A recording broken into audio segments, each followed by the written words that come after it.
आज बहुत व्यथित मन से मैं आपके बीच आपसे बातचीत कर रहा हूं। हिंदी के सिद्ध गीतकार गोपाल दास नीरज ने कभी कहा था कि हर सुबह शाम की शरारत है, हर आंसी अश्रु की तिजारत है, मत पूछो नाम मुझसे जीवन का, जिंदगी मौत की इबादत है। जन्म लेने वाला हर आदमी मरता है, लेकिन जब कोई अपना असमय ही हमसे दूर चला जाता है, उस लोक में चला जाता है जहां हम उसे देख नहीं सकते, उससे मिल नहीं सकते, तो अत्यंत व्यथा होती है। लगता है कि अपना वजूद एक तरह से खंडित हो गया है। आज जब यह सूचना मिली कि बेतिया शहर के सिद्ध कवि गीतकार किशोरीलाल अंशुमाली नहीं रहे, तो सहसा यह विश्वास नहीं हुआ।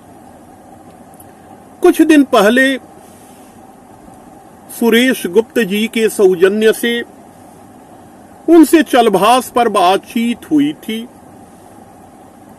वे लिख रहे थे, उनकी पुस्तक आने वाली थी, और इस तरह अचानक हृदयाघात से उनका निधन हो जाना, यह अपने आप में एक शोकाकुल करने वाली खबर है। जब मैं अतीत में झांकता हूं तो किशोरीलाल अंशुमाली का वह किशोर चेहरा मुझे याद आता है। 1969 में मैंने पहली बार उनको मंच पर देखा। मैं केआर विद्यालय का विद्यार्थी था। केआर विद्यालय में सांस्कृतिक साहित्यिक गतिविधियां निरंतर चलती रहती थीं, और जो वरीय विद्यार्थी होते थे, उच्च कक्षाओं के विद्यार्थी होते थे, वे उनका संचालन करते थे। भाई राजेश रंजन वर्मा और किशोरीलाल अंशुमाली दोनों सहपाठी रहे। 70 बैच में इन्होंने मैट्रिक किया। पहली बार जब मैंने उन्हें काव्य पाठ करते हुए सुना, शिक्षक दिवस का अवसर था। विद्यालय के शिक्षकों पर वे कविता के माध्यम से अपनी श्रद्धा व्यक्त कर रहे थे, तो लगा कि एक ऐसी ध्वनि आ रही है जिसमें संगीत भी है, जिसमें परंपरा का स्वर भी गुंजित है। फिर उस कवि को जानने, उनके साहचर्य पाने की लालसा हुई। धीरे धीरे जब मैं भी कविताएं लिखने लगा, तो कवि सम्मेलनों के मंचों पर हमारी मुलाकात होती थी। एक अग्रज की तरह वे स्नेह देते थे, और जिस मंच पर वे जाते थे वहां छा जाते थे। लोग उन्हें सुनना चाहते थे। सधा हुआ स्वर था, और कविता में जो शब्द विन्यास होता है, उसका लालित्य उनकी रचनाओं में स्पष्ट झलकता था। अक्सर मैं संचालन करता था।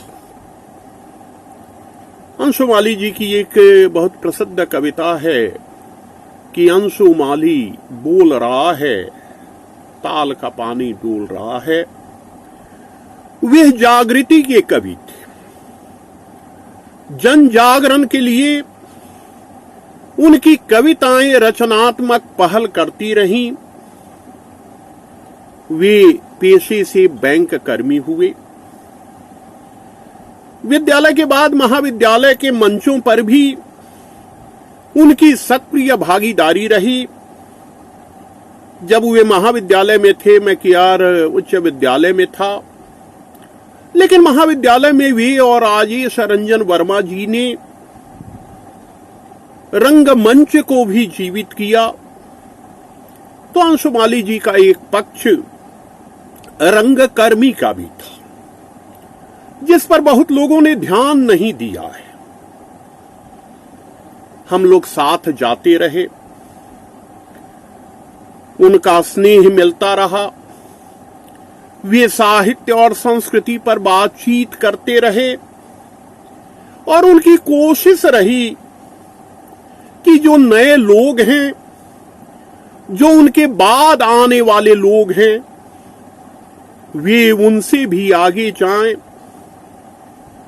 किसी शायर ने कहा है कि इसी में जीत पोशीदा है मेरी, मैं तुमसे हार जाना चाहता हूं।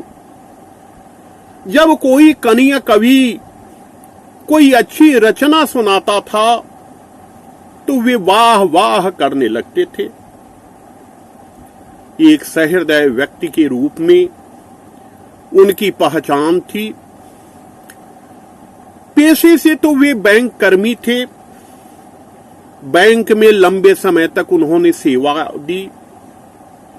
2012 में अवकाश प्राप्त किया।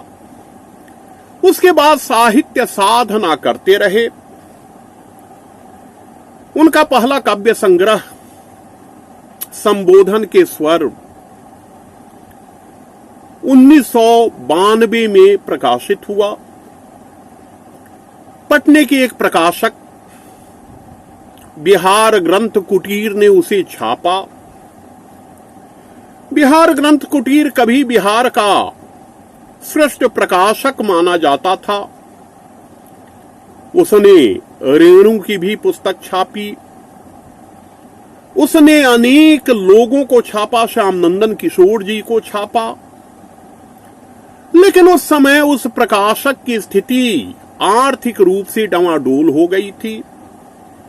मेरे ही माध्यम से अनुबंध हुआ। मैं मगध विश्वविद्यालय में उस समय कार्यरत था, तो मेरे माध्यम से अनुबंध हुआ। वह पुस्तक छपी, लेकिन कवि को मात्र 12 प्रतियां मिली। शर्त यह थी कि कवि ने जो पैसे दिए हैं अंशदान के रूप में पुस्तक प्रकाशन के लिए, उतने पैसों की पुस्तकें कवि को दी जाएंगी। लेकिन 12 ही प्रतियां उन्हें मिली। मुझ पर वे बहुत नाराज हुए। उनकी नाराजगी जायज भी थी, क्योंकि मध्यस्थ होने का जो मर्ज होता है, मुझे उससे परिचित होना चाहिए था। उन्होंने मुझ पर एक कविता लिखी, एक व्यंग्य कविता लिखी कि मेरी पुस्तक छपी, प्रतियां 2 मिली और सबके लोकार्पण हो गए। झूठ वे बोले, बोलते ही रहे, उनके चेहरे के कई आवरण हो गए। प्रति उत्तर में मैंने भी एक कविता लिखी कि सारे हर्ष को दीर्घ बनाने वाले कवि तुम बोल रहे हो, ताल का पानी डोल रहा है। जो है दलित असहाय अकिंचन उनके स्वर को, जो है दलित असहाय अकिंचन उनके स्वर को यदि बना पाओ अपनी कविता का स्वर तुम्हें भरोसा देता हूं मैं, तेरे संबोधन के स्वर सुन कूद पड़ूंगा मैं जीवन के महासमर में, साथ तुम्हारे अंशुमाली साथ तुम्हारे। कविता की जो वाचिक परंपरा होती है, अंशुमाली जी ने उस वाचिक परंपरा को अपनी कविताओं के माध्यम से जीवंत रखा। उनकी रचनाएं प्रकाशित भी हुई पत्र पत्रिकाओं में यत्र तत्र। लेकिन उनका संग्रह नहीं हो पाया।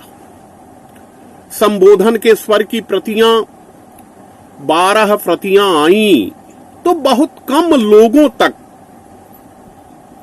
उस संग्रह की पहुंच हो पाई।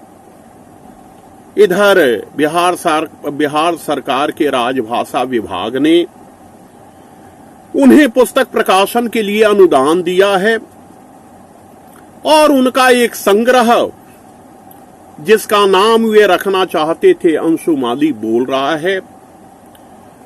अंशुमाली की कविताओं में प्रेम की व्याप्ति है। वह प्रेम लोक का प्रेम है।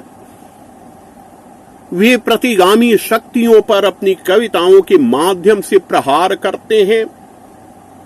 उनकी कविताओं में जो जन पक्ष धरता है वह सामान्य पाठक को ही नहीं, बुद्धिजीवियों को भी अभिभूत करती है। एक मधुर आवाज जिसमें ओज का मिश्रण भी था, वह आवाज मौन हो गई। नेपाली ने कभी कहा था कि लगेगी ऐसी गहरी नींद, बीन पर सो जाऊंगा मौन। अंशुमाली जी गाते गाते उसी बीन पर सो गए। हमारा शहर बेतिया शहर, जो अपनी साहित्यिक गतिविधियों के लिए प्रसिद्ध रहा है, जहां गंगा जमुनी संस्कृति का विकास हुआ है, जहां हिंदी उर्दू के रचनाकार एक दूसरे के साथ चलते रहे हैं, वहां अंशुमाली जी की कमी, भौतिक कमी निश्चित खलेगी। लेकिन उनके द्वारा किए गए कार्य, वे साहित्य कुंज के सचिव भी रहे और सचिव के रूप में उन्होंने नई पौध को सींचने का काम किया। किसी ने कहा है कि खुशबू नहीं रही ये शिकायत तो आम है, क्यों खिल सके न फूल कोई सोचता नहीं। अंशुमाली जी ने नई पौध को सींचने का काम किया है। इसलिए हम सब के सब उनके ऋणी हैं। उनसे मिले स्नेह, उनके साहचर्य से हमें शक्ति मिली है, हमें रचना की दृष्टि मिली है और हमें सार्थक दिशा भी मिली है। अंशुमाली जी अहंकार शून्य व्यक्ति थे। उन्होंने प्रेम का प्रसार किया। हस्ती को मोहब्बत में फना कौन करेगा, यह फर्ज अदा मेरे सिवा कौन करेगा।